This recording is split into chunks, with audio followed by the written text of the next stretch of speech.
ಧಾರವಾಡ ಜಿಲ್ಲಾ ಪಂಚಾಯಿತಿ ಮಾಜಿ ಸದಸ್ಯ ಯೋಗೇಶ್ ಗೌಡ ಕೊಲೆ ಪ್ರಕರಣ ಇವತ್ತು ಜನಪ್ರತಿನಿಧಿಗಳ ಕೋರ್ಟ್ನಿಂದ ಶಿಕ್ಷೆ ಪ್ರಮಾಣ ಪ್ರಕಟ. ಶಾಸಕ ವಿನಯ್ ಕುಲಕರ್ಣಿ ಸೇರಿ 17 ಅಪರಾಧಿಗಳಿಗೆ ಶಿಕ್ಷೆ ಪ್ರಕಟ. ನಿನ್ನೆ ಕೋರ್ಟ್ನಲ್ಲಿ ಅಪರಾಧಿಗಳ ಪರ ವಕೀಲರು ವಾದವನ್ನ ಮಂಡಿಸಿದರು. ಇಂದಿಗೆ ಆದೇಶವನ್ನ ಕಾಯ್ದಿರಿಸಿರುವಂತಹ ಜನಪ್ರತಿನಿಧಿಗಳ ವಿಶೇಷ ಕೋರ್ಟ್ ಎಲ್ಲ ಅಪರಾಧಿಗಳು ನ್ಯಾಯಾಲಯಕ್ಕೆ ಹಾಜರಾಗಿದ್ದಾರೆ. ನ್ಯಾಯಮೂರ್ತಿ ಸಂತೋಷ್ ಗಜಾನನ ಭಟ್ ಮುಂದೆ ಹಾಜರುಪಡಿಸಿರುವಂತದ್ದು ಸಿಬಿಐ. ಇನ್ನೇನು ಕೆಲವೇ ಕ್ಷಣಗಳಲ್ಲಿ ಶಿಕ್ಷೆಯ ಪ್ರಮಾಣವನ್ನು ಪ್ರಕಟಿಸಲಿರುವಂತಹ ಕೋರ್ಟ್. ಇನ್ನು ಕೆಲವೇ ಕ್ಷಣಗಳಲ್ಲಿ ಶಿಕ್ಷೆಯ ಪ್ರಮಾಣವನ್ನು ಕೂಡ ಪ್ರಕಟ ಮಾಡಲಾಗುತ್ತೆ. ನಿನ್ನೆ ಎರಡು ಕಡೆಯ ವಾದ ಪ್ರತಿವಾದವನ್ನು ಆಲಿಸಲಾಗಿದೆ. ಒಂದು ಕಡೆಯಲ್ಲಿ ಸಿಬಿಐ ಪರ ವಕೀಲರು ಕಠಿಣಾತಿ ಕಠಿಣ ಶಿಕ್ಷೆ ಏನಾದರೂ ಇದ್ರೆ ವಿಧಿಸಬೇಕು, ಯಾಕಂದರೆ ಇವರು ಎಲ್ಲವನ್ನೂ ದುರುಪಯೋಗ ಪಡಿಸ್ಕೊಂಡಿದ್ದಾರೆ, ಪೊಲೀಸ್ ಇಲಾಖೆಯನ್ನು ದುರುಪಯೋಗ ಪಡಿಸ್ಕೊಂಡಿದ್ದಾರೆ, ನ್ಯಾಯಾಂಗಕ್ಕೆ ಮಣ್ಣೆರಚೋ ಕೆಲಸಕ್ಕೆ ಮುಂದಾಗಿದ್ರು, ಅಧಿಕಾರವನ್ನು ದುರುಪಯೋಗ ಪಡಿಸ್ಕೊಂಡಿದ್ದಾರೆ.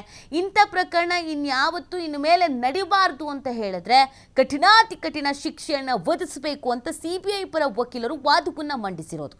ಇನ್ನೊಂದು ಕಡೆಯಲ್ಲಿ ಈ ಅಪರಾಧಿಗಳು ಯಾರ್ಯಾರಿದ್ದಾರೋ ಇವ್ರ ಪರ ವಕೀಲರು ಕೂಡ ಶಿಕ್ಷೆಯ ಪ್ರಮಾಣವನ್ನು ಕಡಿಮೆ ಮಾಡಿ ಅನ್ನುವಂಥ ಮನವಿಯನ್ನು ಮಾಡಿಕೊಳ್ಳಲಾಗಿದೆ. ಅದಕ್ಕೆ ನಾನಾ ರೀತಿಯಾದಂಥ ರೀಸನ್ಸನ್ನು ಹೇಳಲಾಗಿದೆ. ಮದುವೆ ವಯಸ್ಸಿಗೆ ಬಂದಿರುವಂಥ ಹೆಣ್ಮಕ್ಳು ಇದ್ದಾರೆ, ಹೆಣ್ಮಕ್ಳು ಓದ್ತಾ ಇದ್ದಾರೆ, ಆಮೇಲೆ ವಯಸ್ಸಾಗಿರೋ ತಂದೆ ತಾಯಿ ಇದ್ದಾರೆ, ನಮಗೆ ಆರೋಗ್ಯ ಸಮಸ್ಯೆ ಇದೆ, ನಾನೊಬ್ಬ ಕೃಷಿಕ, ನಾನು ಇಷ್ಟು ಹಸು ಎಮ್ಮೆ ಸಾಕೊಂಡಿದ್ದೀನಿ, ನಾನು ಜೈಲಿಗೆ ಹೋದೆ ಅಂತಂದರೆ ಅವುಗಳ ಅನಾಥವಾಗಿಬಿಡತ್ತೆ, 20-22 ವರ್ಷ ಸುದೀರ್ಘ ರಾಜಕೀಯ ಜೀವನ, ಎಲ್ಲೂ ಯಾವತ್ತೂ ಒಂದು ಬ್ಲ್ಯಾಕ್ ಮಾರ್ಕ್ ಅನ್ನೋದು ಇರಲಿಲ್ಲ, ಈಗ ಬ್ಲ್ಯಾಕ್ ಮಾರ್ಕ್ ಬಂದ್ಬಿಟ್ಟಿದೆ, ಇದು ರಾಜಕೀಯ ದ್ವೇಷ, ನಾನು ಜೈಲಿನಲ್ಲಿ ಇದ್ದಾಗ್ಲೂ ಜನ ನನ್ನನ್ನು ಗೆಲ್ಲಿಸಿದ್ರು, ಕ್ಷೇತ್ರದ ಜನತೆಯನ್ನು ಕೇಳಿ ನಾನು ಯಾವ ಥರ ಅಂತ ಈ ಥರದ್ದೆಲ್ಲ ಹೇಳಿದ್ದಾರೆ. ಶಿಕ್ಷೆಯ ಪ್ರಮಾಣವನ್ನು ಕಡಿಮೆ ಮಾಡಬೇಕು ಅನ್ನುವಂಥ ನಿಟ್ಟಿನಲ್ಲಿ ಮನವಿಯನ್ನು ಮಾಡಿಕೊಳ್ಳಲಾಗಿತ್ತು. ನಿನ್ನೆ ಈ ಎರಡೂ ಕಡೆಯ ವಾದ ಪ್ರತಿವಾದ ಎರಡನ್ನೂ ಆಲಿಸಲಾಗಿದೆ. ಇವತ್ತು ಶಿಕ್ಷೆಯ ಪ್ರಮಾಣವನ್ನು ಪ್ರಕಟ ಮಾಡಲಾಗತ್ತೆ. ಎಷ್ಟು ಈ ಪ್ರಮಾಣ ಇದೆ ಅನ್ನೋದು ಇಂಪಾರ್ಟೆಂಟ್ ಆಗುತ್ತೆ. ಕನಿಷ್ಠ ಅಂದರೆ 2 ವರ್ಷ, ಇಲ್ಲ ಅದಕ್ಕಿಂತ ಗರಿಷ್ಠ ಅಂತ ಅಂದರೆ ಗಲ್ಲು ಶಿಕ್ಷೆ, ಜೀವಾವಧಿ ಶಿಕ್ಷೆ, ಜೀವನ ಪರ್ಯಂತ ಇರುವಂಥದ್ದು ಜೈಲಲ್ಲಿ, ಆಮೇಲೆ 7 ವರ್ಷಗಳ ಕಾಲ ಶಿಕ್ಷೆ, ಈ ಥರದ್ದೆಲ್ಲ ಇದೆ. 2 ವರ್ಷಕ್ಕಿಂತ ಮೇಲ್ಪಟ್ಟ ಶಿಕ್ಷೆ ಆಯಿತು ಅಂತಂದರೆ ಶಾಸಕ ಸ್ಥಾನಕ್ಕೆ ಕೂತು ಬಂದ್ಬಿಡುತ್ತೆ, ರಾಜಕೀಯ ಭವಿಷ್ಯ ಅಲ್ಲೋಲ ಕಲ್ಲೋಲ ಆಗತ್ತೆ, ವೈಯಕ್ತಿಕ ವರ್ಚಸ್ಸು ಛದ್ರವಾಗಿ ಹೋಗುತ್ತೆ. ಸಾಕಷ್ಟು ರೀತಿಯಾದಂಥ ಕುತೂಹಲ ಆಗಿದೆ, ಏನು ತೀರ್ಪು ಪ್ರಕಟ ಆಗಬಹುದು ಅಂತ. ಅವರ ಕ್ಷೇತ್ರದಲ್ಲಿ ನಮ್ಮ ಅಣ್ಣ ವಾಪಸ್ ಬರ್ತಾರೆ, ನಮ್ಮ ಅಣ್ಣಂಗೆ ನ್ಯಾಯ ಸಿಗುತ್ತೆ ಅಂತ ಅಭಿಮಾನಿಗಳು ಕಾರ್ಯಕರ್ತರು ಕಾಯ್ತಾ ಇದ್ದಾರೆ. ದೇವರಿದ್ದಾನೆ, ನೋಡ್ಕೊಳ್ತಾ ಇದ್ದಾನೆ.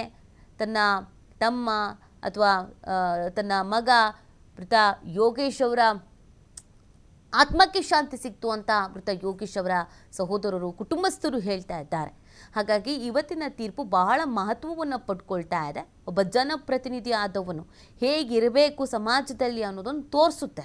ಎಂತೆಂಥ ಅಧಿಕಾರ ದುರುಪಯೋಗ ಪಡಿಸ್ಕೊಂಡ್ರೆ ಎಂತೆಂಥವರೇ ಕಾನೂನಿನ ಮುಂದೆ ಏನೇನು ಅನುಭವಿಸಿದ್ದಾರೆ ಅನ್ನೋದೊಂದು ಮೆಸೇಜ್ ಸ್ಟ್ರಾಂಗಾಗಿ ಪಾಸ್ ಆಗುತ್ತೆ. ಈ ಅಧಿಕಾರದ ದರ್ಪ ಅಹಮ್ಮು ಇದೆಲ್ಲ ಏನೇ ಇದ್ರೂ ಕೂಡ ಅದು ಕರಗಬೇಕು. ಅದು ಎಲ್ಲರಿಗೂ ಕೂಡ ಸೆಲೆಬ್ರಿಟಿಗಳು ಅಥವಾ ರಾಜಕಾರಣಿಗಳು ಯಾರ್ಯಾರು ದುಡ್ಡಿನ ಮದ ಅಥವಾ ನಾವು ಹೇಳ್ದಂಗೆ ನಡೆಯುತ್ತೆ ಜನಬಲ ಇದೆ ಅಂತ ಅಂದ್ಕೊಂಡಿರ್ತಾರೋ ಅವರೆಲ್ಲರಿಗೂ ಇವತ್ತಿನ ತೀರ್ಪು ಒಂದು ಮಾದರಿ ಆಗಬೇಕು. ಇಲ್ಲ ಆ ತೀರ್ಪನ್ನು ನಾವು ನೋಡಿದ್ವಿ, ವಿನಯ್ ಕುಲಕರ್ಣಿ ಪರಿಸ್ಥಿತಿ ಹೇಗಾಗ್ಬಿಡ್ತು ಅಂತ. ಹಾಗಾಗಿ ಇವತ್ತಿನ ತೀರ್ಪಿನ ಬಗ್ಗೆ ಸಹಜವಾಗಿ ಮಹತ್ವ ಇದೆ. ಏನಾಗುತ್ತೆ ಅನ್ನೋದನ್ನು ನೋಡಬೇಕಾಗತ್ತೆ. ಮೊನ್ನೆ ದೋಷಿ ಅಂತ ಆಗಿತ್ತು, ಹೌದು ಕೊಲೆಗಾರ ಹೌದು ಅನ್ನೋದನ್ನು ದೃಢಪಡಿಸಲಾಗಿತ್ತು. ಆದರೆ ಶಿಕ್ಷೆಯ ಪ್ರಮಾಣ ಪ್ರಕಟ ಆಗಿರಲಿಲ್ಲ.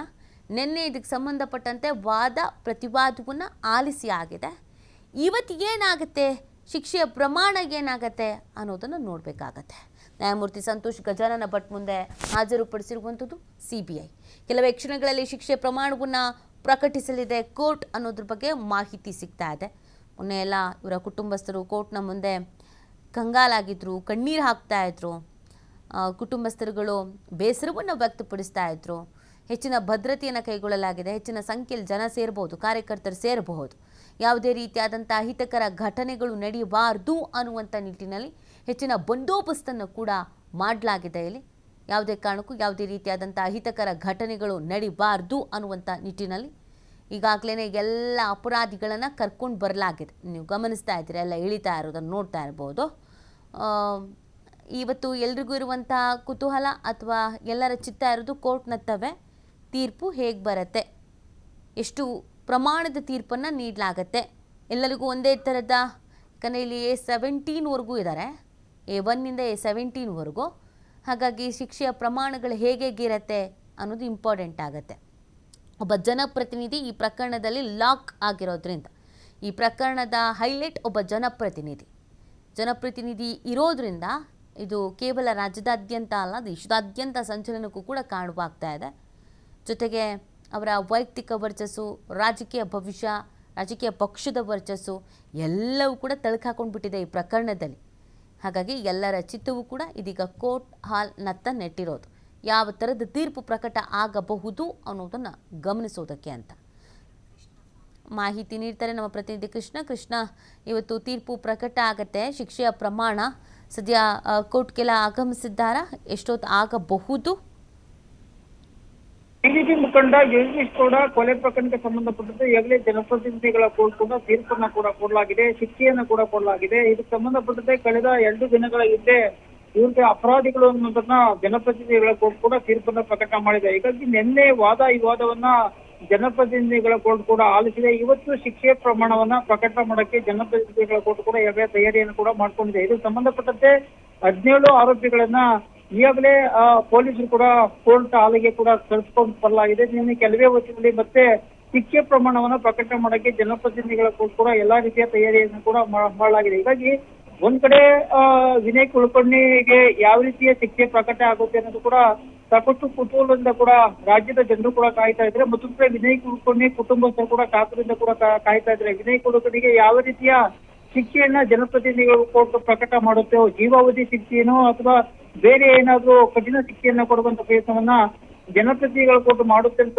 ಸಾಕಷ್ಟು ಕುತೂಹಲದಿಂದ ಕೂಡ ಕಾಯ್ತಾ ಇದ್ದಾರೆ. ಹೀಗಾಗಿ ನಿನ್ನೆ ಕೋರ್ಟ್ ಹಾಲ್ನಲ್ಲಿ ಅವರ ಕುಟುಂಬಸ್ಥರು ಕೂಡ ಕಣ್ಣೀರನ್ನ ಕೂಡ ಹಾಕಿದ್ರು. ಜೊತೆಗೆ ವಿನಯ್ ಕುಲಕರ್ಣಿ ಸಹ ಕುಟುಂಬಸ್ಥರ ಜೊತೆ ಕಣ್ಣೀರನ್ನ ಹಾಕುವಂತ ಪ್ರಯತ್ನ ಕೂಡ ಆಗ್ತಾ ಇತ್ತು. ಹೀಗಾಗಿ ಅವರಿಗೆ ಜೀವಾವಧಿ ಅಥವಾ ಶಿಕ್ಷೆ ನೀಡ್ತಾರ ಅಥವಾ ಬೇರೆ ಯಾವ್ದಾದ್ರು ಶಿಕ್ಷೆಯನ್ನ ಜನಪ್ರತಿನಿಧಿಗಳ ಕೋರ್ಟ್ ಕೊಡುತ್ತೆ ಅನ್ನೋದನ್ನ ಕುತೂಹಲದಿಂದ ಕೂಡ ಕಾಯ್ತಾ ಇದೆ. ಇದಕ್ಕೆ ಸಂಬಂಧಪಟ್ಟಂತೆ ನಿನ್ನೆ ವಿನಯ್ ಕುಲಕರ್ಣಿ ಪರ ವಕೀಲರು ಕೂಡ ಯಾವುದೇ ಕಾರಣಕ್ಕೂ ಜೀವಾವಧಿ ಶಿಕ್ಷೆಯನ್ನ ಕೊಡುವಂತ ಪ್ರಯತ್ನವನ್ನ ಮಾಡಬೇಡಿ ಅಂತ ಮನವಿಯನ್ನು ಕೂಡ ಮಾಡಿದ್ರೆ. ಕೇವಲ ವಿನಯ್ ಕುಲಕರ್ಣಿ ಮಾತ್ರ 17 ಅಪರಾಧಿಗಳೇನಿದ್ರೆ ಅವರಿಗೆ ಸಂಬಂಧಪಟ್ಟಂತೆ ಚಿಕ್ಕ ಮಕ್ಕಳಿದ್ದಾರೆ, ಕುಟುಂಬಸ್ಥರು ಇದರಿಗಾಗಿ ಜೀವಾವಧಿ ಶಿಕ್ಷೆಯನ್ನ ಹೊರತುಪಡಿಸಿ ಕಡಿಮೆ ರೀತಿಯ ಶಿಕ್ಷೆಯನ್ನ ಕೊಡಿ ಅಂತ ಜನಪ್ರತಿನಿಧಿಗಳ ಕೋರ್ಟಲ್ಲಿ ನ್ಯಾಯಾಧೀಶರ ಮುಂದೆ ಮನವಿಯನ್ನು ಕೂಡ ಮಾಡಿದ್ದಾರೆ. ಹೀಗಾಗಿ ಸಾಕಷ್ಟು ರೀತಿಯಲ್ಲಿ ಅವರ ಮನವಿಯನ್ನ ಆಲಿಸುವಂತ ಪ್ರಯತ್ನವನ್ನ ನ್ಯಾಯಾಧೀಶರು ಕೂಡ ಮಾಡಿದ್ದಾರೆ. ಹೀಗಾಗಿ ನ್ಯಾಯಾಧೀಶರ ಎಲ್ಲರ ಸಲಹೆಯನ್ನ ಎಲ್ಲರ ಮನವಿಯನ್ನ ಕೂಡ ನ್ಯಾಯಾಧೀಶರು ಕೂಡ ಪಡ್ಕೊಂಡಿದ್ದಾರೆ. ಹೀಗಾಗಿ ಇಂದಿನ ಕಲವೇ ಹೊತ್ತಿನಲ್ಲಿ ಜನಪ್ರತಿನಿಧಿಗಳು ಕೂಡ ವಿನಯ್ ಕುಲಕರ್ಣಿ ಅಂಡ್ ಗ್ಯಾಂಗ್ಗೆ ಯಾವ ರೀತಿಯ ಶಿಕ್ಷೆ ಕೊಡಬೇಕನ್ನೋ ಸಂಬಂಧಪಟ್ಟಿಗೆ ಅಂತಿಮ ರೀತಿಯ ತೀರ್ಪನ್ನ